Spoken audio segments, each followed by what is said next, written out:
विवेकानंद केंद्र और विवेकानंद प्रबोधिनी द्वारा आयोजित इस स्वतंत्रता 75 की एक दीर्घ व्याख्यानमाला के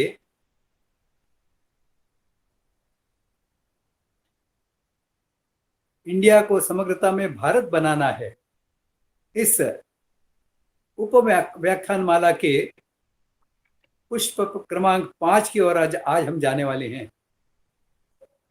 अभी तक 4 पुष्प इस उपमालिका में गूंथे गए हैं। संक्षेप में उसके बारे में निवेदन कर मैं इस अंतिम पुष्प को गूंथने का प्रयास करूंगा।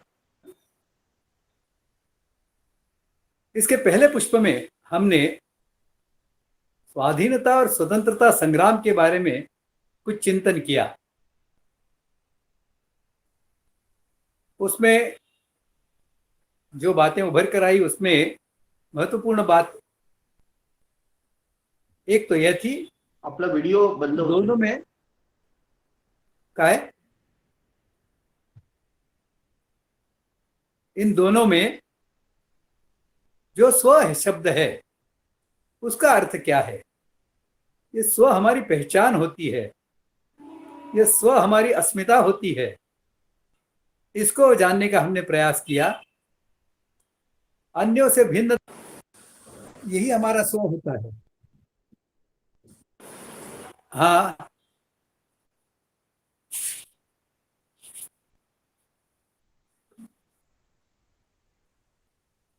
हॅलो दिलीप जी, हाँ बोला। थोडं मध्ये डिस्टर्ब झालं, आपण पहिल्यापासून करूया। सुरुवातीपासून थोडा वेळ चित्र थांबलं आणि आवाज पण थांबला। पहिलं वाक्य परत घेऊया का?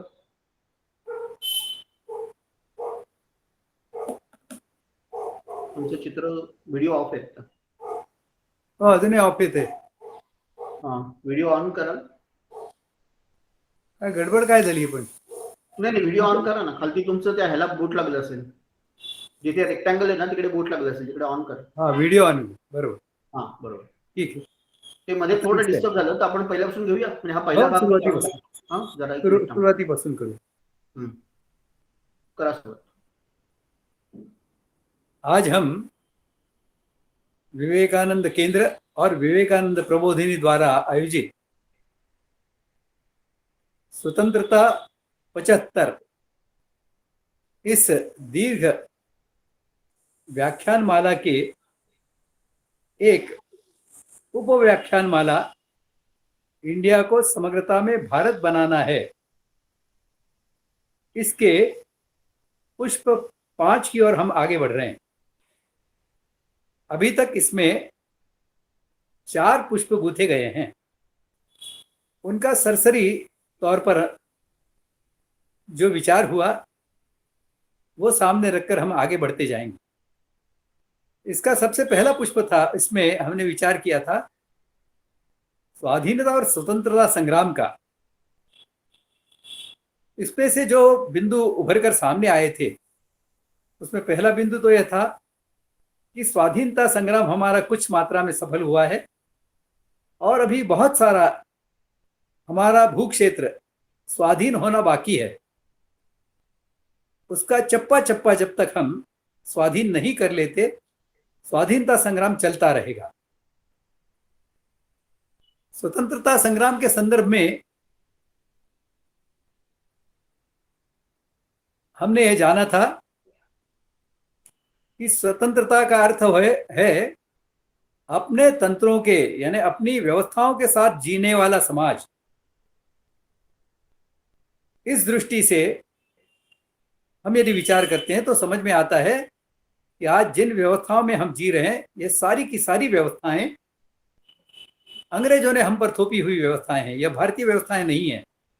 शासन, प्रशासन, न्याय, उद्योग, अर्थ, जल प्रबंधन, शिक्षा, सभी व्यवस्थाएं। और इस दृष्टि से हमने अभी तक स्वतंत्रता संग्राम का प्रारंभ भी नहीं किया है। हमने स्वतंत्रता क्या होती है इसको भी ठीक से नहीं समझा है। इस दृष्टि से इसके पहले पुष्प में हमने स्व को जानने का प्रयास किया था। हमारा स्व है सर्वे भवन्तु सुखिनः आत्मवत् सर्वभूतेषु वसुधैव कुटुंबकम इत्यादि। हमारी सृष्टि निर्माण की मान्यता का भी हमने विचार किया था दूसरे पुष्प में, जिसके आधार पर पूरा अद्वैत का तत्वज्ञान खड़ा है, जिसके आधार पर अनादिकाल से भारतीय जीवन चलता आ रहा है। उस सृष्टि निर्माण की मान्यता को हमने आज नकार दिया है और अभारतीय मान्यता को स्वीकार करने के कारण आज हमारा पूरा जीवन बदल गया है। हमारी मान्यता है कि कण कण में भगवान होते हैं। भगवान ने अपने में से ही इस सृष्टि के अनगिनत अस्तित्वों का निर्माण किया है और इसलिए हर अस्तित्व में और मुझ में एकात्मता है, आत्मीयता है, कुटुंब भावना से हम बंधे हुए हैं। यह है भारतीय जीवन का स्व। इसके आधार पर हमने तीसरे और चौथे पुष्प में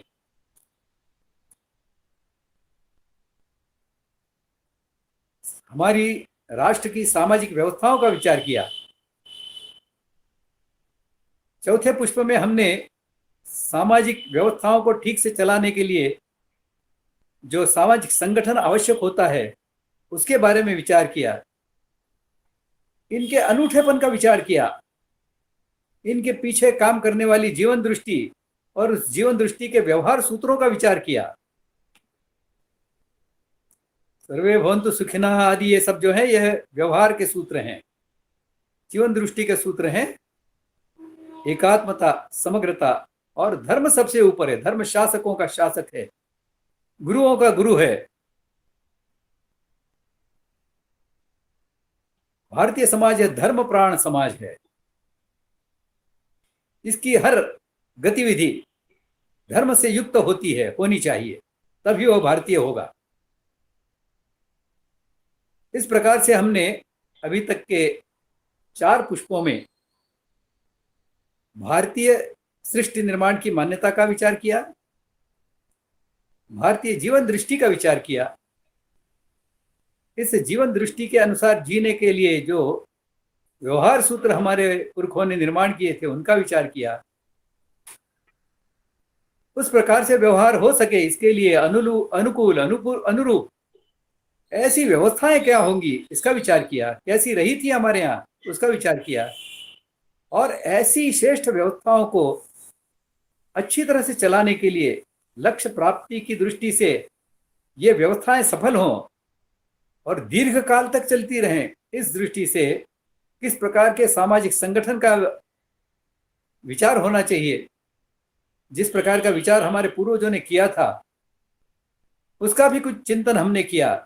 हमने देखा ये दोनों ही व्यवस्थाएं और सामाजिक संगठन ये दोनों ही सर्व समाज हितकारी, सर्व समाज के सहयोग से चलने वाली और सर्व समाज व्यापी, यानी जिसे आप अंग्रेजी में कहते हैं for the people, by the people, of the people, ऐसी ये दोनों ही प्रकार की हमारी रचनाएं रही हैं।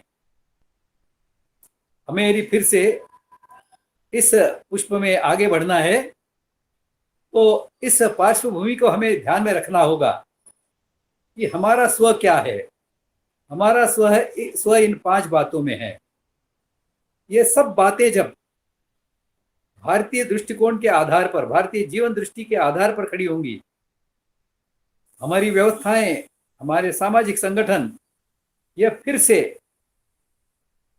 कुटुंब भावना पर आधारित होंगे, फिर से सर्व समाज हितैषी, सर्व समाज के सहयोग से होने वाले और सर्व समाज व्यापी ऐसे होंगे, तभी उसे हम भारत कह पाएंगे। आज के इस पुष्प में जिसका शीर्षक है इंडिया को समग्रता में भारत बनाना है, अभी तक 4 पुष्पों में हमने भारत की समग्रता का विवेचन किया है। पुष्प में हम अभारतीय जीवन की जो तरीके हैं, जो जीवन दृष्टि है, व्यवहार सूत्र हैं और उनके सामाजिक संगठन और व्यवस्थाओं का विचार, उसकी तुलना भारतीय जीवन से करेंगे, भारतीय जीवन के प्रतिमान से करेंगे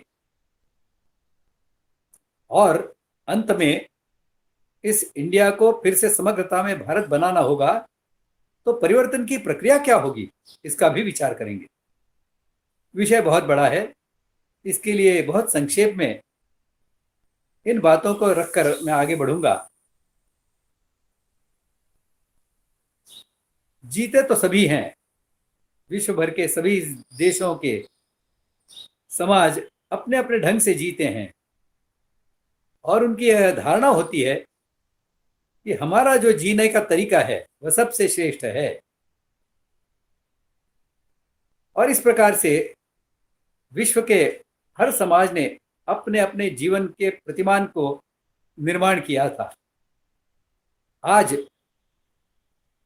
पश्चिम के प्रभाव के कारण पश्चिम ने टेक्नोलॉजी के क्षेत्र में जो अभूतपूर्व अद्वितीय ऐसा काम किया है, उसकी चकाचौंध के कारण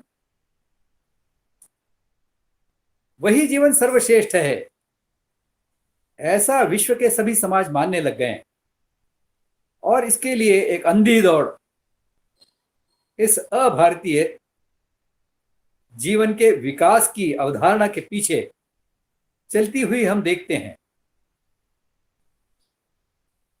वैसे देखा जाए तो एक बहुत बड़ा अंतर बहुत सहजता से हम भारतीय सोच और इस अभारतीय सोच में देख सकेंगे। वर्तमान जो विद्वान हैं, इस अभारतीय जीवन के जानकार ऐसे जो विद्वान हैं, उनको लगता है कि मानव जाति ये विकास की दिशा में बहुत गति के साथ बढ़ रही है। वास्तव में थोड़ा विचार करेंगे तो हमारी समझ में आएगा कि क्या यह विकास मानव का हुआ है या केवल प्रौद्योगिकी का विकास को करके ही उसे ही हम मानव का विकास कहते जा रहे हैं। सीधे साधे मानवता के हितकारी ऐसे 2-4-6 प्रश्न रखने पर ही आपकी समझ में आ जाएगा कि यह तो भ्रम में डाल दिया है इस अभारतीय जीवन ने सबको। इस चकाचौंध ने लोगों के विचारों को कुंठित कर दिया है। सीधा प्रश्न है मानवता के हित में जो बिंदु हैं, जैसे क्या मानव अधिक सुखी हुआ है? दूसरा प्रश्न है क्या समाज जीवन में स्त्रियों का सम्मान बढ़ा है? तीसरा प्रश्न होगा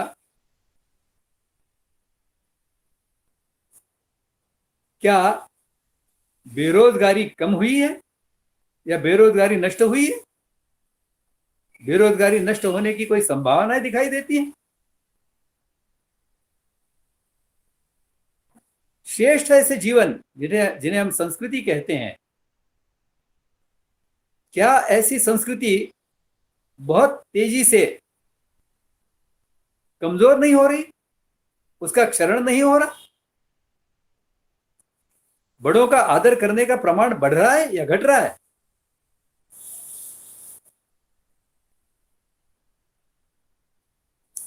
अपने छोटों के लिए, अपने से जो कनिष्ठ हैं उनके लिए क्या बड़ों का व्यवहार आदर्शवत है?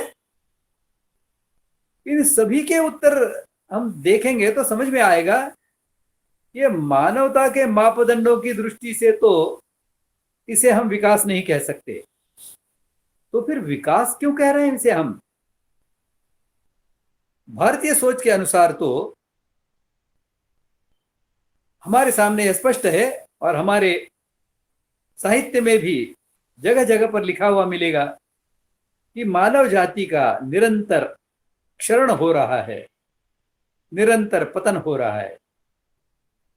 सत्ययुग से लेकर कलयुग तक इसका बहुत पतन हुआ है और कलयुग में भी निरंतर पतन होता जा रहा है। और जो मेरी जैसी उम्र के होंगे, जिन्होंने 2-3 पीढ़ियां देखी हैं, वो तो इसे बहुत सरलता से समझ जाएंगे कि पिछली पीढ़ी के जो संस्कार हैं और वर्तमान की पीढ़ी के जो संस्कार हैं, इसमें संस्कारों का क्षरण हुआ है। उससे पिछली पीढ़ी के जो संस्कार थे और भी अधिक श्रेष्ठ थे। बेटा, पिछली पीढ़ी में भी बेटा चोरी छिपे सिगरेट पीता था, अपने पिता का इतना तो सम्मान करता था। आजकल तो पिता और पुत्र दोनों साथ में बैठकर शराब भी पी लेते हैं। यह बड़ों का सम्मान है क्या? ये मानवता का क्षरण नहीं है तो और क्या है? लेकिन हो तो गया है। इस अभारतीय जीवन के जीवन दृष्टि के जो सूत्र हैं, उसे हम ठीक से समझेंगे। उसके साथ में उसके कारण, उन जीवन दृष्टि के सूत्रों के कारण, इस अभारतीय जीवन के जो व्यवहार सूत्र बने हैं, वो भी संक्षेप में देखेंगे।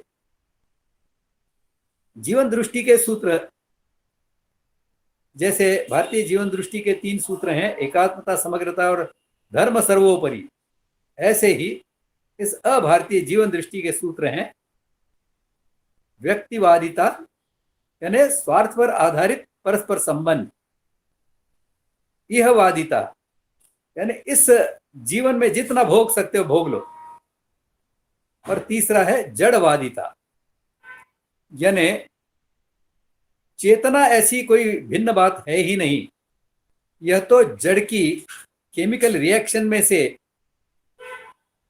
एक मोड़ आया जहां पर जीव निर्माण हो गया।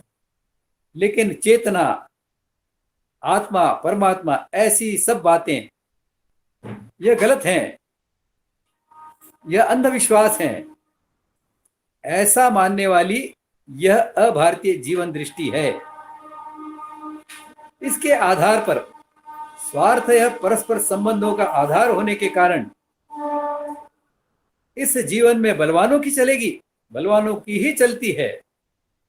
और इसके उदाहरण हमने तीसरे पुष्प में व्यवस्थाओं के संदर्भ में देखे हैं कि किस प्रकार न्याय व्यवस्था में जिसके पास बाहुबल है, बुद्धि बल है, सत्ता बल है या धन बल है, उसके पक्ष में किस प्रकार न्याय का पलड़ा झुक सकता है, इसे हमने अपने अनुभव से भी देखा है और उस पुष्प में भी समझने का प्रयास किया है। अर्थव्यवस्था में भी देखिए, आप बैंक में जाकर मुझे अपने घर की मरम्मत के लिए 50,000 का कर्जा चाहिए, ऐसा आप उनसे बैंक से कर्जा मांगिए, बैंक आपको आपसे 50 चक्कर लगवाएगी। वही आप बैंक मैनेजर के पास में जाइए और उससे कहिए मुझे 500 करोड़ रुपए का कर्जा चाहिए, और बैंक मैनेजर आराम से बैठा हुआ कुर्सी में तुरंत चौकन्ना होकर, सचेत होकर सामने झुककर बैठ जाएगा और आपसे कहेगा कि भाई साहब, आपने बुलाया होता तो मैं आ जाता आपके घर में, आप जहां बुलाते, आपने क्यों तकलीफ की। और कई जो नियम है बैंक के, वो तोड़कर, उनको मरोड़कर आपको कर्जा दे देगा। लेकिन वो 50,000 का मरम्मत के लिए मांगा हुआ कर्जा आपको किसी न किसी बहाने से आगे बढ़ता जाएगा। ये नियम पूरा नहीं किया, वो नियम पूरा नहीं किया। यहाँ उद्योग क्षेत्र में बड़े उद्योग होते हैं, वो छोटे उद्योगों को नष्ट करते जाते हैं। ये तो जंगल का कानून है, जीवो जीवस्य जीवनम, जंगल का नियम है। यह मानव समाज का नियम नहीं है, लेकिन यही आज चलता है। तो सर्वाइवल ऑफ द फिटेस्ट, यह इस व्यक्तिवाद का ही सीधा सीधा व्यवहार सूत्र निकला है। फिर अधिकारों की रक्षा, व्यक्तिवाद होता है तो मैं और मेरा, मेरे अधिकार, यह चलते हैं। और हम देखते हैं कि भारत में कभी भी अधिकारों का बोलबाला नहीं रहा, लेकिन हमारे मंत्री, हमारे प्रतिनिधि यूनेस्को में गए और वहां से सबसे पहले मानवाधिकार लेकर आए, उसके बाद लेकर आए स्त्रियों के अधिकार, और अभी कुछ वर्ष पहले लेकर आए हैं बच्चों के अधिकार। अधिकारों के बलबूते पर जीने वाला समाज कभी सुखकारक नहीं हो सकता, कभी सुखदायी नहीं हो सकता, कभी सुखी नहीं हो सकता। यह सामान्य मनुष्य को भी समझने वाली बात इस प्रौद्योगिकी के कारण जो चकाचौंध निर्माण हुई है, उसके कारण विद्वान भी समझ नहीं पा रहे हैं।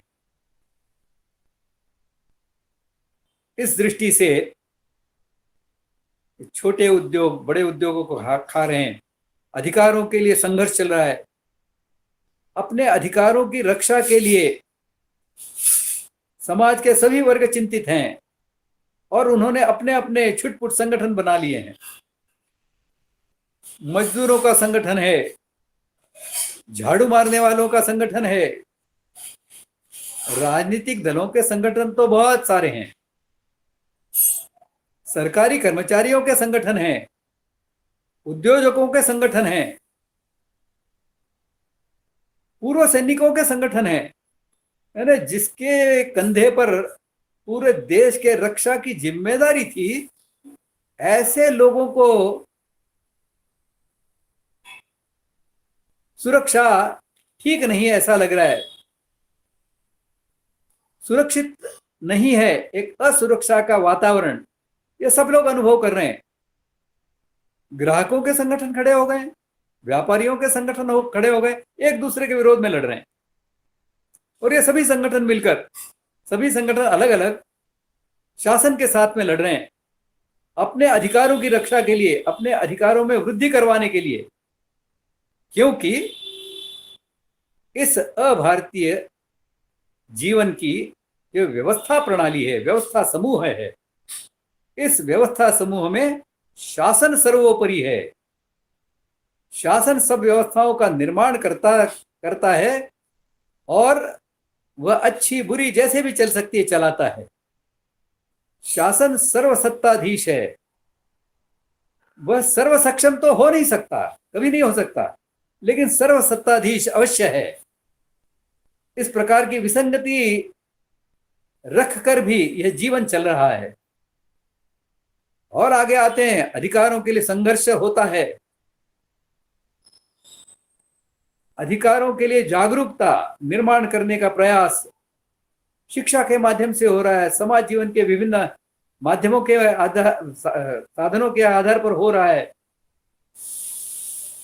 कई संगठन अधिकारों की रक्षा के लिए खड़े हुए हैं। और आगे चलते हैं इनके व्यवहार सूत्रों में, तो आता है एक्सप्लॉयटेशन ऑफ द वीक, जो दुर्बल है उसका शोषण करना। यह हर व्यक्ति अपना अधिकार मानता है, क्योंकि यह दुर्बल व्यक्ति जब तक उसे पता है कि उसका कोई नुकसान नहीं कर सकता, उसके पास कोई बौद्धिक आधार नहीं है कि वह इस दुर्बल का शोषण क्यों न करे। थोड़ा और स्पष्टता से हम इसके ऊपर विचार करें तो समझ में आएगा कि जो एथिक्स की बात की जाती है विश्व भर में, हमारे यहाँ नैतिकता की बात की जाती है, उस नैतिकता का आधार क्या है, बौद्धिक आधार क्या है। थोड़ा सा विचार करेंगे तो समझ में आएगा इसका कोई बौद्धिक आधार इस अभारतीय जीवन प्रणाली के पास नहीं है। इसका बौद्धिक आधार केवल और केवल अद्वैत चिंतन में मिलता है, जो भारत में अनादिकाल से चलता आया है। कण कण में भगवान है, और इसके लिए किसी का शोषण, ऐसा तो प्रश्न ही नहीं उठता है कि वह किसी जो है वह और मैं, हम दोनों एक हैं, तो शोषण का प्रश्न कहाँ उठता है। अद्वैत के सिवा एथिक्स का या नैतिकता का कोई बौद्धिक समर्थन नहीं मिल सकता, लेकिन फिर भी किसने देखा है, ऐसा एक प्रश्न पूछकर यह जो अध सीखे हुए विद्वान हैं वो प्रश्न पूछते रहते हैं और भ्रम निर्माण करते हैं सामान्य लोगों के मन में। सामान्य लोग तो विश्वास रखने के लिए तैयार हैं। अनादिकाल से यह विश्वास समाज जीवन के अंतिम व्यक्ति तक पहुंचा हुआ था कि कण कण में भगवान है, और उसने यदि पेट दिया है तो उसने हाथ भी दिए हैं। ऐसी विविध प्रकार की मान्यताएं, जो कमाएगा वो खिलाएगा, जो जन्मा है वो खाएगा, जन्मा है उसका अधिकार है खाने का, और जो कमाता है उसका कर्तव्य है कि जो कमा नहीं सकता उसको खिलाने का। इस प्रकार की आत्मीयता पर आधारित, प्रेम पर आधारित, आप देखिए कुटुंब में हर कोई रोजगार युक्त थोड़ी होता है, हर कोई उद्योगपति थोड़ी होता है, उद्योग चलाने वाला या नौकरी करने वाला थोड़ी होता है। कुटुंब में कई लोग ऐसे होते हैं जो वर्तमान की परिभाषा में निकम्मे कहे जाते हैं, लेकिन भारतीय कुटुंब में वो निकम्मे नहीं होते, भारतीय कुटुंब में अपने होते हैं। इस प्रकार का एक मूलभूत ऐसा व्यावहारिक अंतर इन दोनों प्रतिमानों में है। वर्तमान इंडिया का प्रतिमान, अभारतीय प्रतिमान और भारतीय प्रतिमान। और आगे चलते हैं तो समझ में आता है कि इनकी जो सोच है इस अभारतीय जीवन की, वह विखंडित सोच है, यांत्रिक सोच है। वो समझते हैं कि मनुष्य यह एक यंत्र है, इसका टुकड़ों टुकड़ों में विचार कर लो और फिर उनको जोड़ दो तो मनुष्य को आप समझ जाएंगे। लेकिन मनुष्य कोई यंत्र नहीं होता, ये सामान्य मनुष्य भी समझता है। इतने वर्षों के बाद में अब एलोपैथी के लोग समझने लग गए हैं कि कोई भी रोग यह केवल शारीरिक नहीं होता, यह मनोशारीरिक होता है, और मन को ठीक करने के लिए उनके पास कोई इलाज नहीं है। लेकिन फिर भी आज जो समाज जीवन को गति प्राप्त हुई है उसके कारण आयुर्वेद परेशान है और एलोपैथी का बोलबाला है। आयुर्वेद को वह कितनी भी श्रेष्ठ चिकित्सा पद्धति हो, और चिकित्सा पद्धति से भी श्रेष्ठ ऐसी जीवन पद्धति हो जो स्वस्थ जीवन की प्रणाली है। स्वस्थ जीवन कैसे जिया जाता है बिना औषध के, यह जो बताता है आयुर्वेद, उस आयुर्वेद को एलोपैथी गति के साथ नष्ट कर रही है। और यह अभारतीय जीवन यदि ऐसे ही चलता रहा तो और कुछ पीढ़ियों में आयुर्वेद यह पुस्तकों का विषय रह जाएगा। इसे हम ठीक से समझ लें। प्रौद्योगिकी के कारण जो गति जीवन को प्राप्त हुई है, आयुर्वेद की जो गति है रोग निवारण की, वह गति इस वर्तमान जीवन की अनिष्ट गति से बहुत कम होने से आयुर्वेद का नष्ट होना बिल्कुल पत्थर की लकीर है, इसे समझ लें हम। यदि जीवन के प्रतिमान को हमने भारतीय नहीं बनाया, इस प्रौद्योगिकी के विकास को नियंत्रित कर हमने इसकी गति जो है वह इष्ट गति तक नीचे नहीं लाए, तो आयुर्वेद को कोई भविष्य नहीं है। इष्ट गति का तात्पर्य है जिस गति के साथ में औसत सारा समाज चल सके। बलवानों की सहायता से दुर्बलों की गति बढ़ाते हुए जो समाज को गति प्राप्त होगी, उस गति को समाज की इष्ट गति कहते हैं। ऐसी इष्ट गति से जब समाज चलता है तब संस्कृति का विकास होता है। और जब वर्तमान प्रौद्योगिकी की होड़ के हिसाब से चलता है तो वह एक कंपटीशन होती है, स्पर्धा होती है, और फिर उसमें गलाकाट स्पर्धा चलती है। जो स्पर्धक है उसको पूर्णतः नष्ट कर डालना, इसी मानसिकता से यह स्पर्धा चलती है और ऐसी चल रही है। और भी समस्याएं देखें वर्तमान की तो हमारी समझ में आएगा। बेरोजगारी की एक बहुत बड़ी समस्या है। अंग्रेज भारत में आने से पूर्व भारत में बेरोजगारी ये शब्द ही कहीं नहीं था। आप जांच कर लीजिए, टटोल लीजिए भारत की किसी भी भाषा को, आपके ध्यान में आएगा कि हमारी किसी भी भाषा में बेरोजगारी के लिए कोई प्रतिशब्द नहीं है, रोजगार के लिए कोई प्रतिशब्द नहीं है, क्योंकि यह तो अवधारणा ही भारत के लिए विदेशी है, भारतीयता नहीं है। लेकिन आज हमारा जो सारा उद्योग जगत है, व्यापारी जगत है, यह नौकर निर्माण करता जा रहा है। अंतिम वर्ष के पढ़ने वाले जो स्नातक बन रहे हैं या परास्नातक की परीक्षाएं दे रहे हैं, वो चिंता में हैं और बहुत चिंता इसकी कर रहे हैं कि कितना ही अच्छा हो यदि अभी के अभी कोई मुझे नौकर बना ले, यानी अभी के अभी मुझे नौकरी मिल जाए। जिस समाज का युवा वर्ग इस प्रकार से नौकर बनने के लिए उत्सुक है, लालायित है, क्या उस समाज जीवन को श्रेष्ठ जीवन कहा जा सकता है? लेकिन हो तो यही रहा है। इस समाज जीवन में भाषा की समस्या हमने निर्माण करके रखी है। यह इस अभारतीय जीवन की देन है। अंग्रेजों के आने से पहले क्या भारतवर्ष में आज जितनी भाषाएं उससे कम भाषाएं थी? इतनी भाषाएं उस समय थी, लेकिन कोई भाषा की समस्या नहीं थी। आज इस जीवन के प्रतिमान में यह समस्या उभर कर सामने आई है और हम देख रहे हैं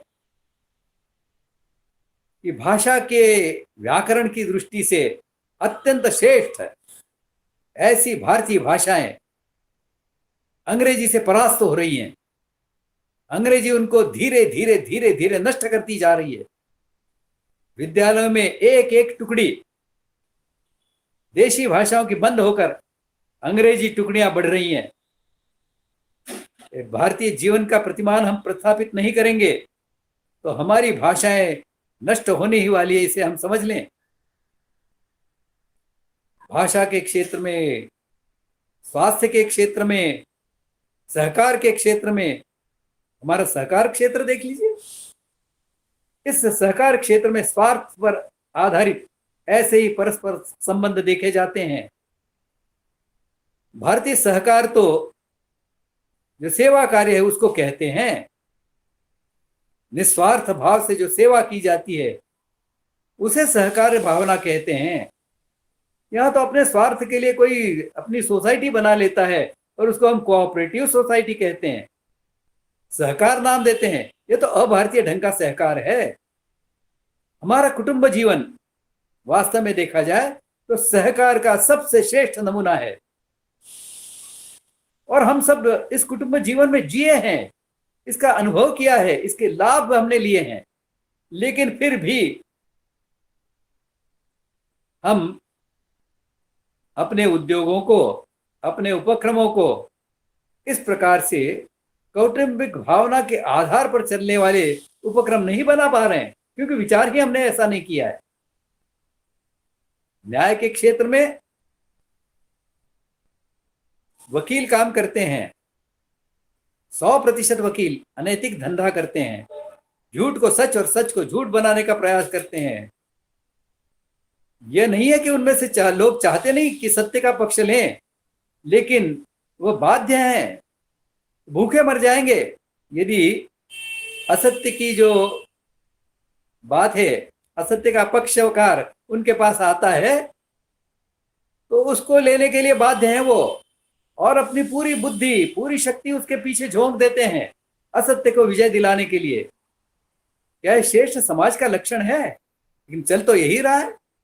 और न्याय के क्षेत्र में कहीं ऐसी कोई हलचल होती हुई दिखाई नहीं देती। यह तो बहुत घटिया स्वरूप है न्याय का, इसे बदलना चाहिए। कहीं भारतीय न्याय व्यवस्था कैसी थी, इसका चिंतन शुरू हुआ दिखाई नहीं देता। कुछ अपवाद जरूर हैं, जैसे गुलबर्गा विद्यापीठ में कुछ प्रयास, डॉक्टर रामा जॉइस जो हाई कोर्ट के न्यायाधीश रहे हैं, उनकी पहल से भारतीय राजधर्म और न्याय व्यवस्था इस प्रकार का एक पाठ्यक्रम उन्होंने चलाया था, बंद हो गया अब। ऐसे कुछ छुटपुट प्रयत्न हुए हैं, लेकिन वह न के बराबर हैं।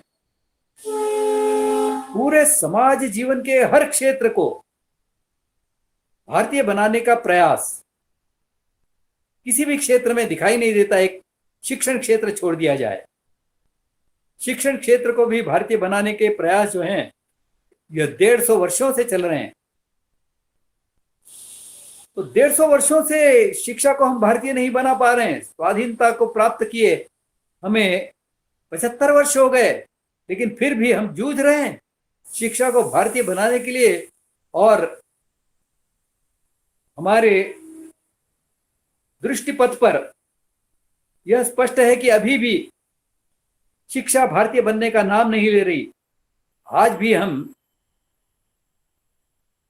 अभारतीय न्याय शास्त्र पढ़ाने को बाध्य हैं। आज भी हम अभारतीय समाजशास्त्र, अभारतीय अर्थशास्त्र, अभारतीय राज्य शास्त्र पढ़ा रहे हैं। तो शिक्षा भारतीय बनने के लिए यह आवश्यक और अनिवार्य है कि समाज जीवन में जो विविध क्षेत्र में काम करने वाले लोग हैं, वह अपने क्षेत्र के भारतीयकरण की मांग खड़ी करें। अपने क्षेत्र की जो अव्यवस्था है, अपने क्षेत्र की जो समस्याएं हैं, उनको दूर करने का एकमात्र उपाय उसके भारतीयकरण में है। इसे समझकर जब शिक्षा के साथ में ही समाज जीवन के हर क्षेत्र में, स्वास्थ्य के क्षेत्र में, कृषि के क्षेत्र में, भाषा के क्षेत्र में, मनोविज्ञान के क्षेत्र में, प्रौद्योगिकी के क्षेत्र में, राजनीति के क्षेत्र में, समाजशास्त्र के क्षेत्र में, ऐसे हर क्षेत्र में जब अपने अपने क्षेत्र के भारतीयकरण के प्रयास शुरू होंगे, तब शिक्षा भी भारतीयकरण की दिशा में आगे बढ़ेगी और पूरा समाज जीवन भारतीयता की ओर अग्रसर होगा। यह सरल बात नहीं है,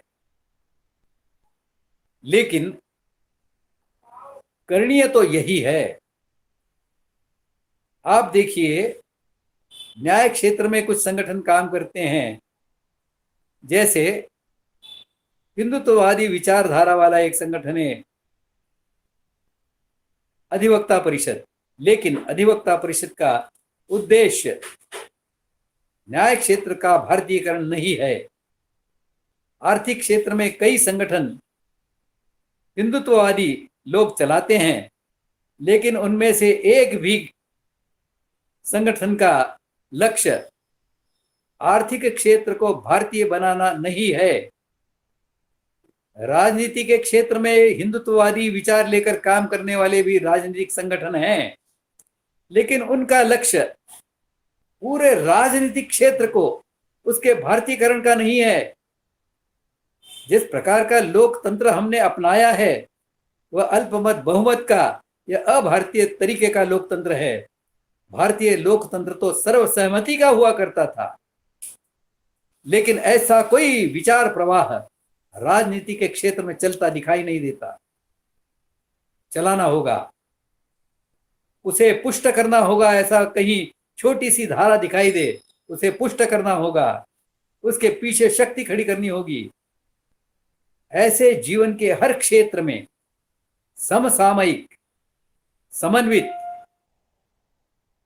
ऐसे भारतीयकरण के प्रयास हमें चलाने होंगे।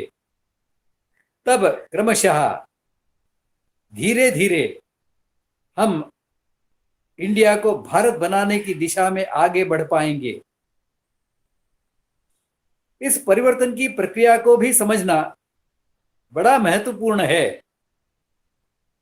हम यह समझ लें कि सामाजिक परिवर्तन हमेशा उत्क्रांति के मार्ग से होते हैं, क्रांति के मार्ग से नहीं। उत्क्रांति हमेशा धीरे धीरे चल होती है, क्योंकि समाज जीवन में परिवर्तन जो होते हैं तो समाज मानस जो है उसमें परिवर्तन से होते हैं। और ऐसे एक व्यक्ति के मानस में भी परिवर्तन करना है तो हम जानते हैं ये एक बहुत कठिन बात होती है। उसके शरीर के अंगों से कुछ आप करवाना चाहते हैं तो डंडा लेकर शायद आप करवा पाए उससे, लेकिन उसके मन में क्या विचार आए इसके ऊपर आप नियंत्रण नहीं कर सकते। इसके लिए यह बात बहुत कठिन होती है। और पूरे समाज जीवन में समाज मन को इसके लिए तैयार करना यह बहुत ही कठिन, बहुत धीमी गति से चलने वाली प्रक्रिया है। बहुत कुशलता पूर्वक, बहुत स्वरूप में इस प्रकार से चलाने की यह प्रक्रिया है। इसे हमें समझना होगा।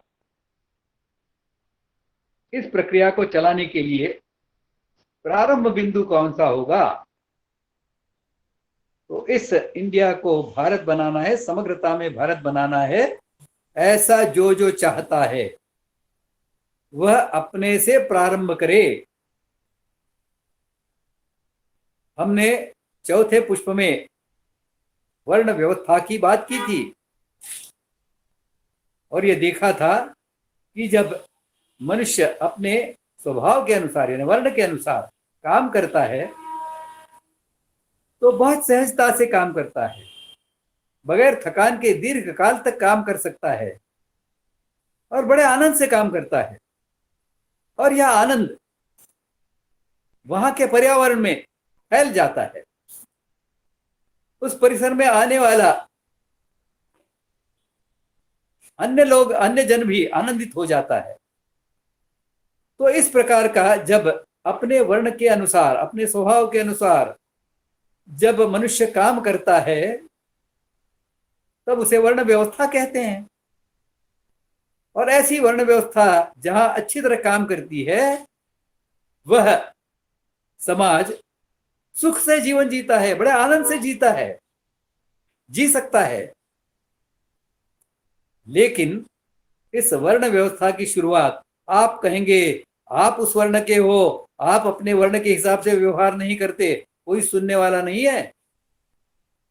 आप जानिए अपना वर्ण क्या है, अपना स्वभाव क्या है और उसके अनुसार अपने वर्ण के जो गुण लक्षण भगवत गीता में मनुस्मृति में दिए गए हैं उनके आधार पर जीवन व्यतीत करने का प्रयास शुरू करो। ठीक है, एकदम परिवर्तन संभव नहीं होगा, लेकिन क्रमशः शुरुआत तो करो। इसका सूत्र तो बड़ा सरल है, आज जो कर सकते हो कर डालो और कल जो करना है उसके लिए अनुकूलता निर्माण हो, ऐसी परिस्थिति हो, ऐसे प्रयास करो। अनुकूलता निर्माण होते ही दूसरा चरण आगे बढ़ा दो। परिवर्तन की प्रक्रिया तो ऐसे ही चलेगी। प्रारंभ अपने से होगा। और भी हमने देखा था, चौथे पुष्प में हमने जाति व्यवस्था के बारे में बात की थी, कुटुंब जीवन के बारे में बात की थी। संयुक्त कुटुंब होते हैं तो वो समाज का लघु रूप होते हैं। और जिस प्रकार से for the people, by the people, of the people, इस ढंग से समाज जीवन चलना चाहिए। इसकी वास्तव में पाठशाला होते हैं कुटुंब। जो संयुक्त कुटुंब होते हैं उसमें बड़ी संख्या में लोग इकट्ठे रहते हैं, एक छत के नीचे रहते हैं। उसमें सज्जन और दुष्ट दोनों प्रकार के लोग रहते हैं, लेकिन इन सज्जन और दुष्ट दोनों ही प्रकार के लोग साथ में सहजीवन कैसे चला सकते हैं, इसकी शिक्षा तो कुटुंब में ही मिल सकती है। यह 2 लोगों के या 4 लोगों के कुटुंब में नहीं हो सकती। तो संयुक्त कुटुंब की ओर तो बढ़ना पड़ेगा।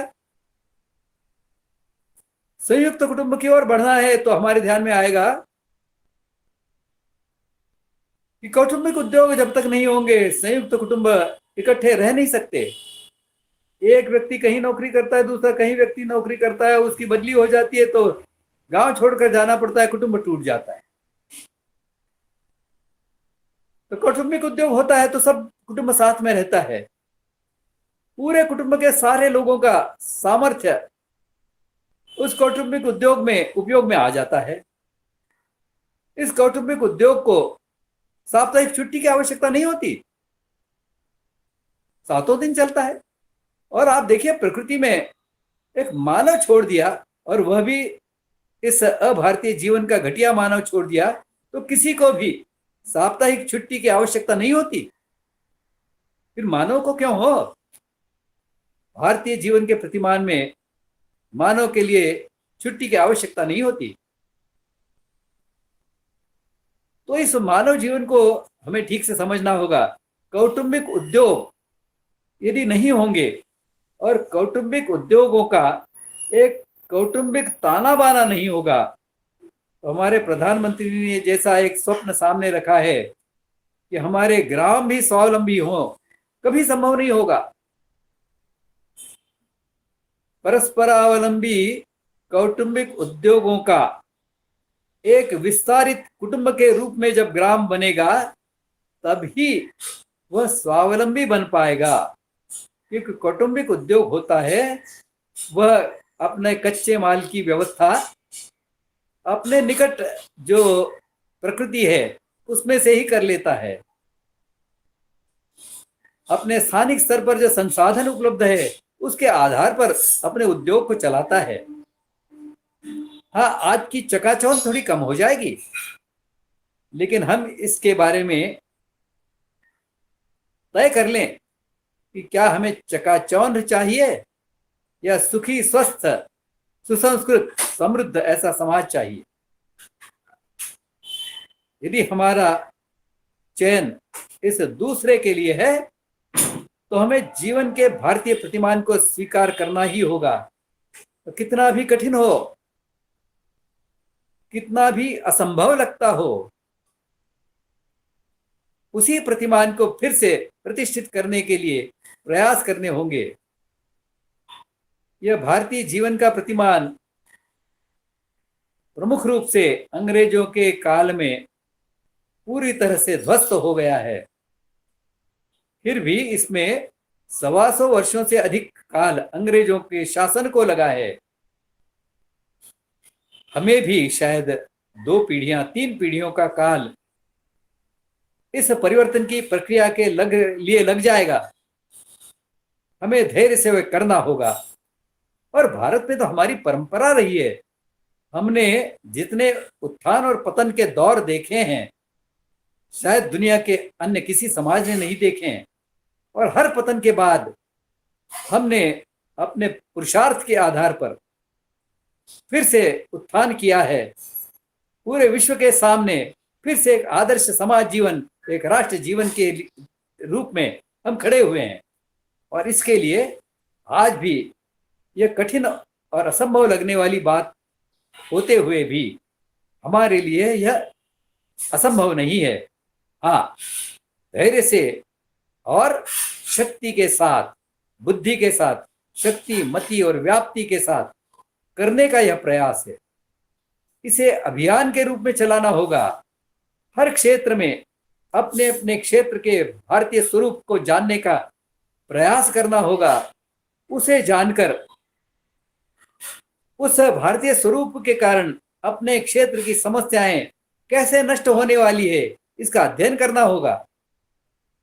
वास्तव में एक बात हम ठीक से समझ लें, यह भारतीय जीवन जो है, ये भारतीय जीवन का प्रतिमान जो है, यह मानव जीवन की सभी समस्याओं से मुक्ति का एक रामबाण उपाय है।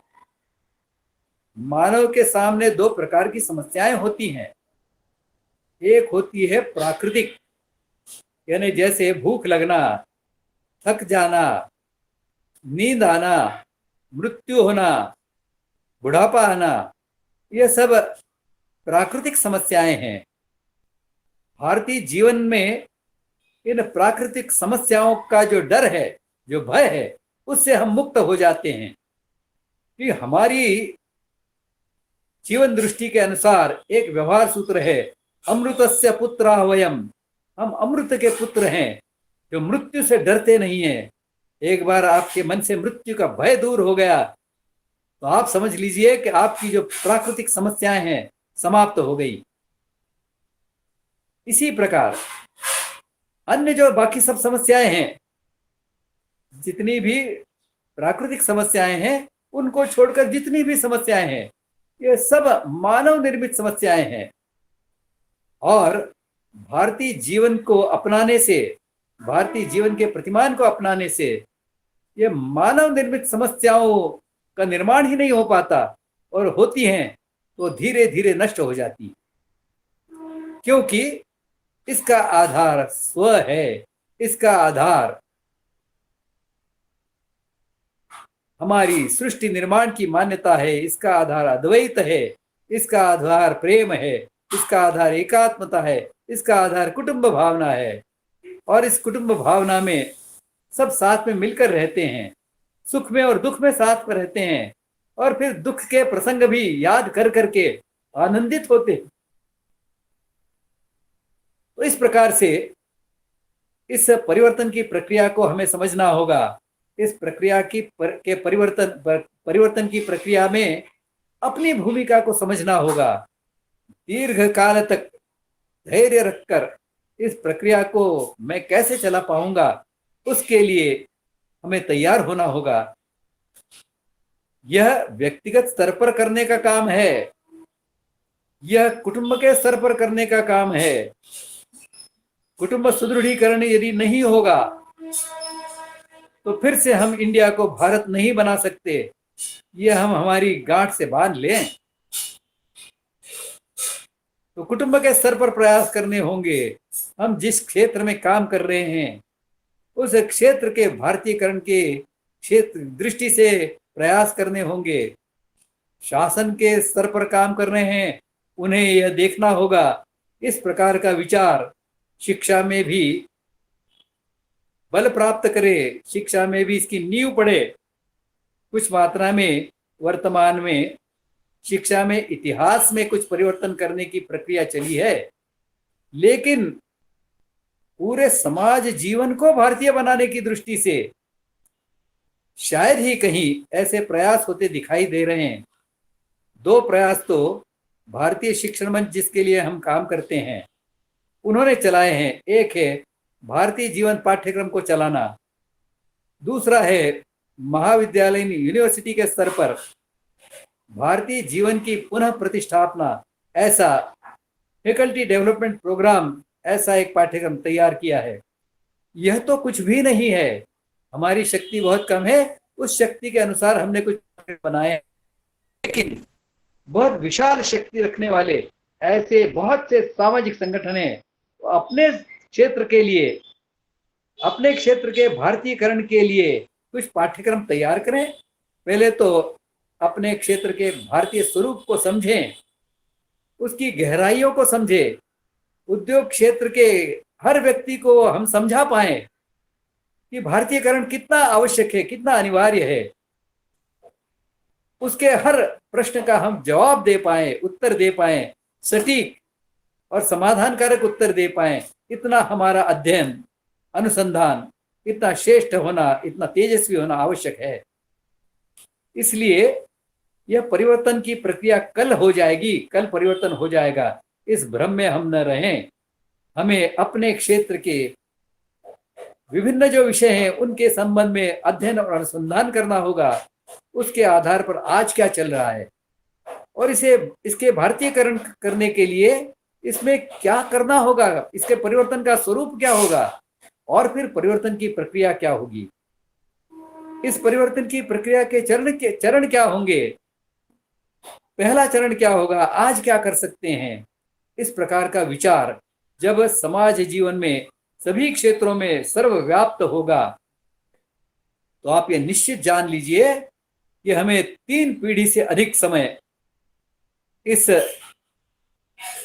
इंडिया को हटाकर भारतीय जीवन की प्रतिष्ठापना में नहीं लगेगा। मैं समझता हूं कि मैंने संक्षेप में कुल मिलाकर जो विषय है आप सबके सामने रख दिया है। आप सबने धैर्य से इसे सुना होगा, इसके लिए आप सबका आभार। विवेकानंद केंद्र और विवेकानंद प्रबोधिनी ने मुझे आपके साथ में मेरे विचारों को साझा करने का जो अवसर दिया, उसके लिए उनका भी धन्यवाद। इतना कहकर मैं अपने वाणी को विराम देता हूं। धन्यवाद।